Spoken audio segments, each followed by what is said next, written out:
As-tu déjà eu l'étrange impression que quelque chose ne tourne pas rond dans ce monde, que les choses les plus sombres avancent déguisées en lumière? Et si je te disais qu'un être d'une puissance redoutable attend patiemment son heure pour faire tomber l'humanité entière dans une illusion parfaite? Son nom est Dajjal, et il n'est pas un simple mythe.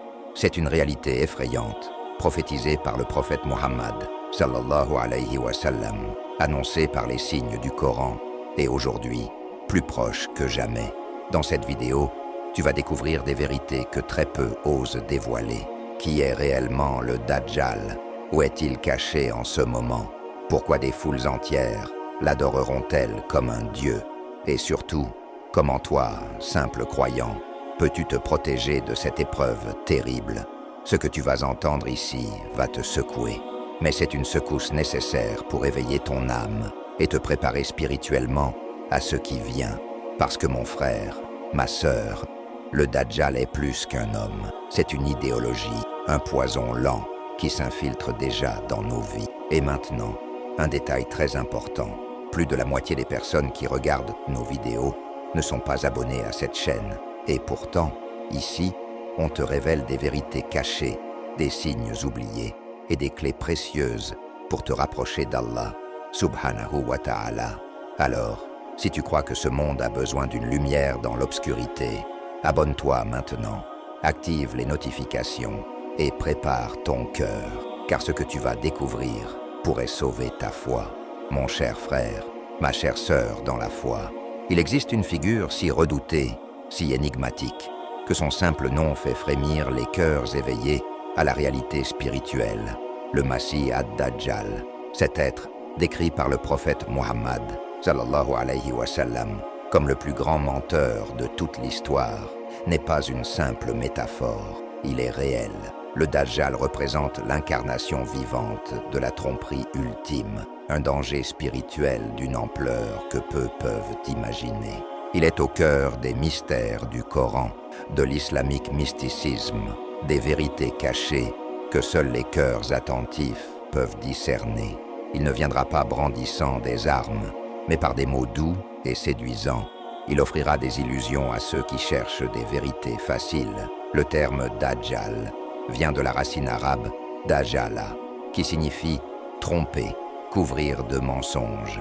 Et il est précédé par le titre de Masih, signifiant Messie.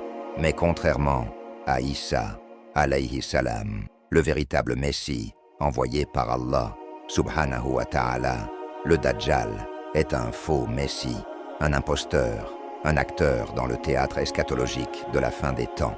Dans les traditions prophétiques, il est celui qui viendra semer la confusion parmi les cœurs, faisant apparaître le mal comme bien et l'illusion comme salut. Ceux qui ignorent les connaissances occultes dans l'islam, ceux qui vivent dans le confort d'une foi superficielle, seront les premiers à tomber dans ces pièges. Mais qui est-il vraiment? Est-ce un homme, un djinn, une entité hybride? Certains savants disent que le Dajjal est déjà vivant, retenu par la volonté divine jusqu'au moment fixé. D'autres pensent qu'il s'agit d'un symbole du réveil spirituel inversé, un avertissement contre les idéologies matérialistes et déshumanisantes de notre époque.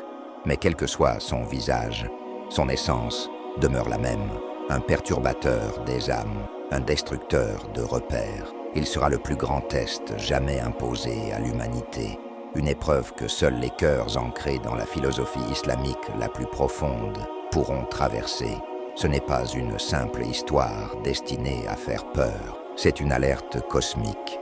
Le Dajjal a un but précis: détourner les croyants de la lumière divine, les éloigner du dhikr, de la salate, du Coran, les perdre dans les événements mystérieux qui secoueront le monde. Il est dit qu'il viendra avec des dons séduisants, pluie dans les terres arides, nourriture dans la famine, richesse pour les pauvres, et avec tout cela, il exigera une chose, la soumission, non à Allah, subhanahu wa ta'ala, mais à lui-même. Et là, le test atteindra son paroxysme. Imagine un monde où le vrai paraît faux, où le bien semble cruel et où l'espoir se vend au prix de l'âme. C'est le monde du Dajjal. Et c'est dans ce contexte que le croyant sincère doit se préparer. Ce que nous allons découvrir ensemble dans les prochains instants, c'est un voyage à travers les prophéties et signes laissés par le prophète Muhammad, sallallahu alayhi wa sallam, pour ceux qui veulent en voir au-delà du voile. Alors, reste avec moi, car ce n'est que le commencement. Écoute bien, mon frère, ma sœur, car ce que je vais te raconter ne relève pas de la fiction, mais d'un hadith authentique, transmis par l'un des compagnons du prophète Muhammad, sallallahu alayhi wa sallam, un récit qui fait trembler l'âme éveillée et qui nous mène à une perdue quelque part entre les vagues de l'invisible. Un groupe de compagnons fut pris dans une tempête et accosta sur une terre inconnue. Là, ils rencontrèrent une créature étrange, Al-Jassasa, et peu après, ils virent un homme enchaîné, d'une stature impressionnante. Il leur parla et révéla qu'il était le Dajjal, un événement mystérieux expliqué par l'islam, mais que peu osent méditer. Ce récit bouleversant, rapporté dans Sahih Muslim, a été gardé vivant dans la mémoire spirituelle des croyants comme un rappel que le danger n'est pas un mythe. Le Dajjal est bel et bien réel. Il n'a pas encore été libéré, mais il respire, il pense, il attend. Retenu par la sagesse infinie d'Allah, subhanahu wa ta'ala, il est confiné à cet endroit mystérieux, invisible aux cartes, mais bien présent dans les vérités cachées du monde. Ce n'est ni une légende, ni un simple symbole. C'est un fait rapporté, documenté et préservé par les savants du mysticisme islamique. Pourquoi est-il retenu là? Pourquoi pas déjà parmi nous? Voilà des questions qui alimentent les débats des exégètes, soufis et penseurs de la philosophie islamique. Certains disent que ces chaînes sont spirituelles, qu'il ne sera libéré qu'au moment où l'humanité aura atteint un niveau critique de confusion et de perte de repères. D'autres affirment qu'il y a des gardiens invisibles, créatures d'Allah, subhanahu wa ta'ala, postés autour de l'île, empêchant qu'ils ne s'échappent avant l'heure décrétée. Le monde visible n'est qu'une partie du tableau. L'invisible gouverne ce qui est encore caché aux yeux profanes. Mais si cette île existe, pourrait-elle être quelque part sur cette terre? Certains chercheurs, guidés par des connaissances occultes en islam, avancent des théories troublantes. On parle des mers de l'Orient, de zones inexplorées de l'Arctique, ou même de réalités parallèles. Ce que nous savons avec certitude, c'est que le Dajjal n'est pas une entité du passé ni du futur lointain. Il est de notre époque. Son temps est suspendu, mais ses chaînes se fragilisent. Et les signes que nous verrons plus loin dans notre cheminement montrent que son retour est proche, plus proche qu'on ne l'imagine. Alors, que devons-nous faire de ce savoir? L'ignorer? Le tourner en ridicule? Ou au contraire, nous en imprégner pour nous fortifier dans la foi? Car ce n'est pas en niant le mal que l'on s'en protège, mais en le reconnaissant et en s'armant de lumière. Le Dajjal attend dans l'ombre, mais les signes prophétiques commencent déjà à gronder à la surface. Et justement, dans le prochain passage, nous verrons quels sont ces signes, ceux que les anciens craignaient et que notre époque banalise dangereusement. Les signes, ah mon frère, ma sœur, ils sont autour de nous, visibles pour ceux qui regardent avec les yeux du cœur. Le prophète Muhammad, sallallahu alayhi wa sallam, nous a laissé des signes clairs, des avertissements célestes pour reconnaître l'approche du Dajjal. Mais dans notre époque, où le bruit du monde étouffe la voix de l'âme, qui prend encore le temps de les contempler, parmi ces signes, certains sont dits mineurs, d'autres majeurs, mais tous annoncent le même événement terrifiant. Le Dajjal ne surgira pas dans un vide.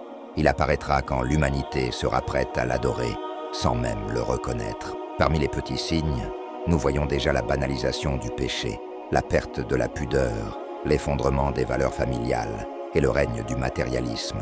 La foi devient un luxe, l'honnêteté une faiblesse et la prière une routine oubliée. Le monde s'éloigne de la lumière d'Allah, subhanahu wa ta'ala, pour courir après des illusions vides. N'est-ce pas là déjà une vérité cachée que nous négligeons? Ceux qui plongent dans l'islamique mysticisme savent que ces dérèglements ne sont pas anodins. Ils ouvrent les portes aux forces trompeuses, aux énergies qui préparent l'arrivée du grand trompeur. Puis viennent les grands signes, ceux qui feront trembler les montagnes, la fumée qui couvrira la terre, le lever du soleil à l'ouest, la bête parlante et bien sûr, l'apparition du Dajjal lui-même. Ces événements ne sont pas des contes pour enfants, mais des réalités prophétiques. Chaque élément a été transmis par le messager d'Allah, sallallahu alayhi wa sallam, avec précision. Et parmi ces signes, il y a l'épreuve de la confusion, lorsque le vrai semblera faux et que ceux qui parlent de vérité seront appelés fous. Les mystères coraniques renferment ces messages codés que seuls les croyants sincères peuvent déchiffrer. Mais attention, les signes ne sont pas seulement cosmiques, ils sont aussi intérieurs. Le réveil spirituel commence par l'observation du cœur. Suis-je encore capable de pleurer pendant ma prière? Mon âme tressaille-t-elle à l'écoute du Coran? Ressens-tu encore la présence d'Allah, subhanahu wa ta'ala, quand le monde s'écroule? Car l'un des signes les plus subtils du Dajjal, c'est l'endormissement des cœurs. Un monde où l'on rit trop, où l'on parle trop, où l'on aime trop les écrans, devient un monde vulnérable à la tromperie. Et c'est précisément dans cette atmosphère que le Dajjal prospérera. Alors, comment réagir face à ces signes? Les ignorer, c'est se condamner à être surpris. Les craindre, c'est se préparer à la lumière. Car chaque signe est une cloche, un appel au retour vers Allah, subhanahu wa ta'ala. Un sursaut pour ceux qui veulent être sauvés. Et maintenant que nous comprenons que les signes sont bel et bien là, une autre question brûle les lèvres des croyants. À quoi ressemblera le Dajjal et quels pouvoirs effrayants portera-t-il avec lui? C'est ce que nous allons explorer dans la suite de cette révélation. Il y a des visages que l'on n'oublie jamais, et celui du Dajjal est de ceux-là. Le prophète Muhammad, sallallahu alayhi wa sallam, nous a décrit son apparence avec des détails qui glacent le sang. Il sera borgne, de l'œil droit ou gauche. Les hadiths évoquent les deux. Mais ce qui est certain, c'est qu'il aura un œil abîmé, comme une grappe de raisin pourri. Et sur son front, en lettres claires, le mot « kafir » signifiant « mécréant ». Oui, ce sera écrit pour tous, mais seuls les croyants véritables, dotés d'un regard spirituel affûté, pourront le lire. Voilà un exemple puissant de vérité cachée, car ce monde ne sera pas trompé par ce qu'il voit, mais par ce qu'il ne peut pas voir. Son apparence extérieure n'est pourtant rien face à l'horreur de ses pouvoirs trompeurs. Le Dajjal ne viendra pas seul, il sera accompagné de faux miracles qui émerveilleront les foules. Il fera tomber la pluie où il le veut, fera croître les récoltes, rendra la terre fertile ou stérile d'un seul geste. Il pourra même ressusciter les morts, ou du moins, il en donnera l'illusion. L'islamique mysticisme nous enseigne que ces dons sont des tests, des illusions nourries par les djinns et par des permissions limitées qu'Allah, subhanahu wa ta'ala, lui accorde uniquement pour éprouver les cœurs. Ce n'est pas de la magie, c'est une fitna cosmique. Imagine la foule assoiffée dans un désert brûlant, et lui, venant avec de l'eau. Imagine des enfants mourant de faim, et lui, offrant du pain. Qui résistera? Qui dira non, alors que leur foi est déjà chancelante? Le Dajjal séduira par le confort matériel, par les promesses de guérison, de richesse, de bonheur immédiat. Il sera le sauveur des désespérés, un faussaire spirituel qui exploitera le vide des âmes. Dans un monde gouverné par l'obsession du pouvoir et du paraître, il sera le roi incontesté. Et c'est là que le réveil spirituel devient urgent. Sans lui, nous ne verrons que des prodiges et non le piège derrière les flammes. Ceux qui ne croient qu'à ce qu'ils voient seront les premiers à tomber, car le Dajjal utilisera les sens contre l'intuition, la logique contre la foi, le visible contre l'invisible. Il dira « Je suis votre Seigneur » et nombreux seront ceux qui le croiront, non parce qu'il le mérite, mais parce qu'il aura le contrôle sur la réalité apparente. Il détruira des villes entières, déplacera des montagnes, ou du moins, en donnera l'impression. Il manipulera les perceptions, fera apparaître le paradis là où est l'enfer, et l'enfer là où est le paradis. Tout cela est rapporté dans les hadiths, et tout cela est en parfaite cohérence avec les mystères du Coran. Mais dans ce chaos, il y aura un petit groupe, un groupe d'élus, de croyants fermes, de cœurs lumineux, qui verront à travers le masque. Ils ne seront pas impressionnés par ces miracles, car ils auront lu les signes avant que les signes ne les trahissent. Ils auront appris à reconnaître la connaissance occulte en islam, non pour en abuser, mais pour s'en protéger. Alors, dans la continuité de cette quête, une autre question s'impose. Qui donc le suivra? Et pourquoi tant de gens, même parmi les croyants, tomberont sous son charme? Prépare-toi, car ce qui vient est encore plus troublant. Il est facile de dire aujourd'hui, moi, je ne me laisserai jamais tromper par le Dajjal. Mais dis-moi sincèrement, mon frère, ma sœur, ne courons-nous pas déjà après ces promesses déguisées? L'argent, la célébrité, le confort, le contrôle, toutes ces choses qu'il offrira ne sont-elles pas déjà les dieux modernes que tant de gens adorent? Le Dajjal n'apparaîtra pas dans un vide spirituel. Il viendra combler le vide de l'âme qu'un monde sans dhikr, sans prière, sans réflexion a laissé béant. Il ne séduira pas les ignorants seulement, mais aussi ceux qui croyaient être des croyants solides, mais qui ont construit leur foi sur le sable. Il viendra comme une réponse aux prières matérialistes. Il guérira les malades, nourrira les affamés, enrichira les pauvres. Il apparaîtra comme une figure de paix, de progrès et de réussite. Et dans une époque d'injustice globale, d'instabilité économique, de guerre et de chaos, qui ne voudrait pas croire qu'un sauveur est arrivé?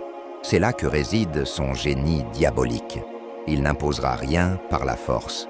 Il séduira avec le sourire, avec des solutions faciles. Il sera l'incarnation de l'espérance toxique, une figure messianique inversée. Et les masses, dans leur soif de sens, lui offriront leur cœur. Ceux qui le suivront ne seront pas tous ignorants. Beaucoup auront étudié, beaucoup auront même récité le Coran, mais sans jamais le vivre. Leur foi n'aura été qu'une façade. Le Dajjal, par ses promesses de pouvoir et de liberté, leur révélera leur propre hypocrisie. Car au fond, l'épreuve du Dajjal, c'est une épreuve du désir non purifié.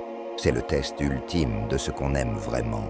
Allah, subhanahu wa ta'ala, ou ce bas monde. Et dans ce choix, nombreux échoueront. L'éveil spirituel, sans sincérité, n'est qu'une coquille vide. Et l'islamique mysticisme nous enseigne que la moindre faille dans l'âme devient une porte pour les ténèbres. Les hadiths rapportent que des villes entières se convertiront à lui. Il voyagera avec une rapidité effrayante, comme les nuages poussés par le vent, et les foules l'acclameront. On dit que les femmes sortiront de chez elles à sa recherche, que les enfants l'admireront et que les ignorants le proclameront Seigneur. Et pourquoi? Parce qu'il parlera leur langue. Il saura exactement ce que les gens veulent entendre. Il manipulera les émotions, les images, les douleurs. Il utilisera des illusions qui ressembleront à la vérité. C'est l'essence même des événements mystérieux expliqués à travers l'islam. Ils sont là pour réveiller ou pour perdre. Mais tout n'est pas perdu, car cette fitna sera aussi l'occasion d'un tri divin. Les cœurs sincères résisteront, même s'ils tremblent. Et bientôt, très bientôt, une lumière surgira. Une lumière venue du ciel, portée par un homme que beaucoup croyaient mort. Isa, alayhi salam, reviendra. Accompagné du Mahdi, il descendra sur terre pour détruire le Dajjal, non par la force brute, mais par la vérité. Et c'est là que nous allons, vers la confrontation finale entre la lumière et l'illusion. Et maintenant, mon frère, ma sœur, écoute avec toute l'attention de ton cœur, car si la venue du Dajjal représente l'apogée de la tromperie, sa chute marquera le triomphe éclatant de la vérité divine. Le prophète Muhammad, sallallahu alayhi wa sallam, nous a annoncé avec certitude que Isa, alayhi salam, le Messie véridique, reviendra sur terre. Oui, celui que beaucoup appellent Jésus, celui qui n'a jamais été crucifié comme le prétendent certains, reviendra vivant par la volonté d'Allah, subhanahu wa ta'ala, pour restaurer la justice et anéantir le faux Messie. Cette prophétie n'est pas un mythe, c'est une réalité future, annoncée dans le Coran. 4057-148, est soutenu par les hadiths les plus solides. Mais Isa, alayhi salam, ne reviendra pas seul. Il trouvera sur terre un homme pur, courageux, guidé par Allah, subhanahu wa ta'ala.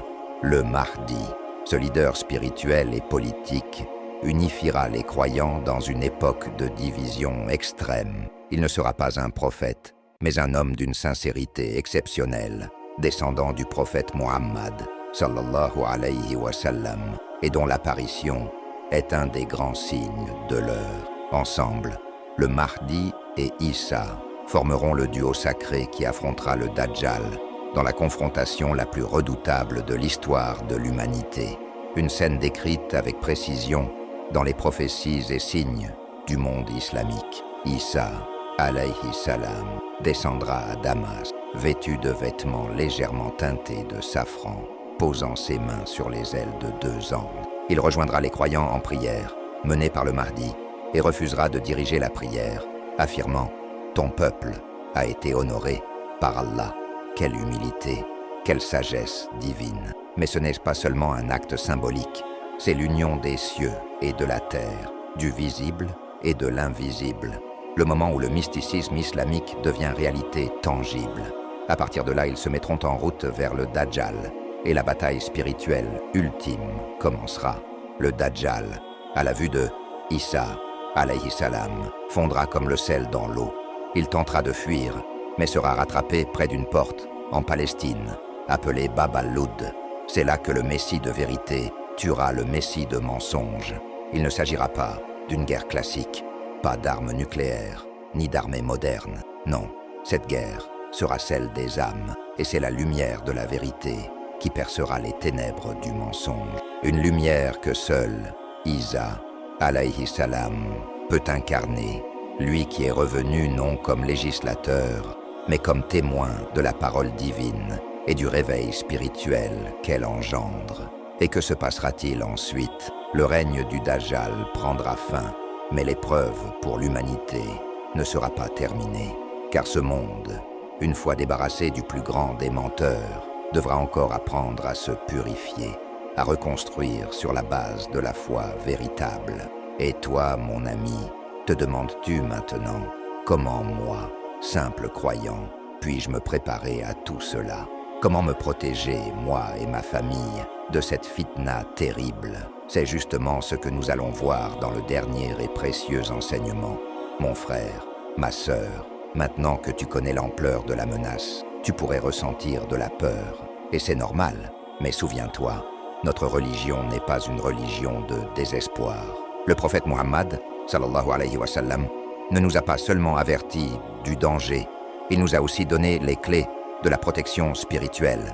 Face au Dajjal, notre force ne viendra pas des armes, ni des murs, ni de la technologie, mais de la foi.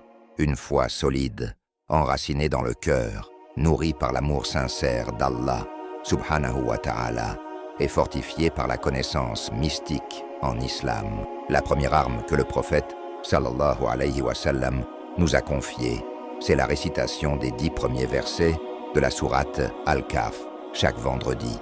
Ces versets renferment une lumière spirituelle, un bouclier invisible contre les illusions du faux Messie. Et ce n'est pas un hasard. Cette sourate parle des jeunes de la caverne qui ont fui le monde corrompu pour préserver leur foi. Une image puissante de ce que nous devons faire intérieurement.